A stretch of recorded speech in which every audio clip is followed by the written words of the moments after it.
fourth generation version of Skoda's Octavia gets a light refresh as part of this Czech model's mid-term update. Once, this car was the least sophisticated of all the Volkswagen Group's family hatchback products. Not anymore, thanks to mild hybrid electrified engine tech and cutting-edge media cabin provision. This car's still bigger and better value than most of its rivals, pretty much a Passat-sized medium-range model for the price of a Golf-sized one. And it's clever enough, once again, to change the way you think about Skoda. As before, the core of the range is made up of turbocharged 4-cylinder 1.5-litre TSI petrol or 2-litre TDI diesel engines, each with either 116 PS or 150 PS options. If you prefer petrol, Skoda would ideally like you to have your Octavia with the brand's E-Tech MHEV mild hybrid electrification, which requires use of DSG auto transmission, and that's what we're trying here. If you still want a petrol manual, an unelectrified 1.5-litre 150 PS green pump fuel powertrain's still available. When it comes to the 2-litre TDI diesel, well, it's a straight choice between the 116 PS version with manual transmission or the 2-litre TDI 150 PS drivetrain, which has to be had with the DSG Auto.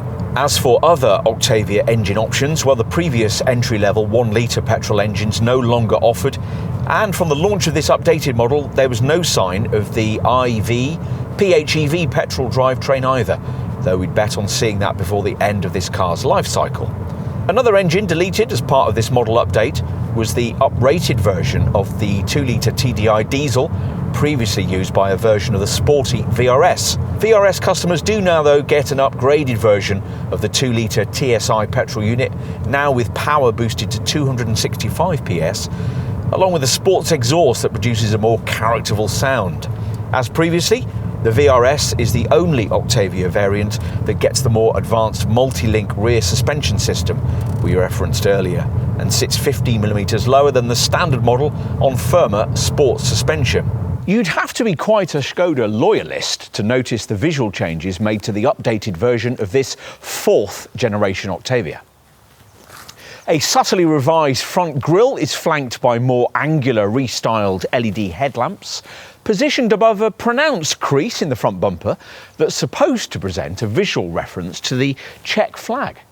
Both front and rear bumpers have been revised as well to be more aerodynamic, which is the main reason why overall length of both hatch and estate models is up by 9mm, creating an even longer 4,698mm body length for this hatch version. It's 4,705 for the alternative estate. We say even longer because the Octavia has always been a considerably more lengthy thing than the family hatch segment cars it's traditionally been priced against. Once you get behind the wheel, you'll find the changes made in this updated Mark IV model are as subtle as they were outside.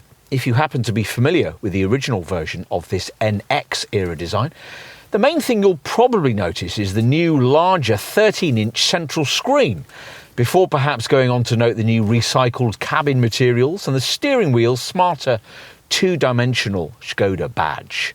There are cabin charging upgrades too. The phone box wireless charging mat now provides for up to 15-watt wireless charging, and the USB-C ports deliver up to 45 watts, triple the amount offered with the pre-facelifted car.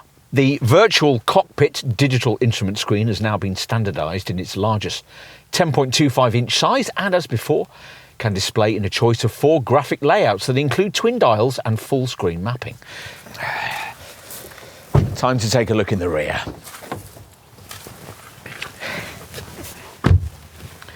Where, as usual, with an Octavia, backseat space is class leading, thanks to this car's unusually long 2,686mm wheelbase.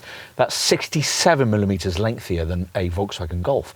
As a result, it's more spacious back here than any other family hatch segment model, at least for legs and knees anyway. Right, let's finish with a look at boot capacity, pausing as we do to note that an ice scraper is still incorporated into the fuel filler cap. Cargo space remains class leading, though you'll only get this powered tailgate to access it if you avoid base trim. Once the hatch rises, 600 litres of space is revealed in the hatch. It'll be 640 litres in the estate.